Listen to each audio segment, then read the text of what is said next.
বলিউডের পাশাপাশি রঙের উৎসবে পিছিয়ে নেই টলিউড।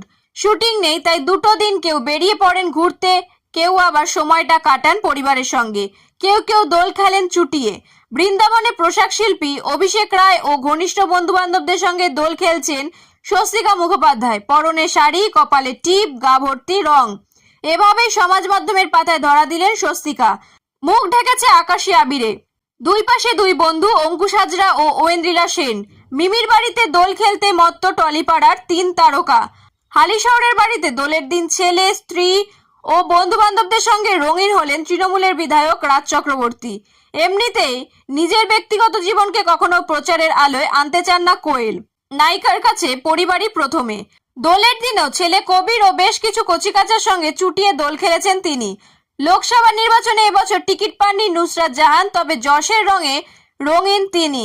সাদা পোশাকে রং খেললেন তারাও।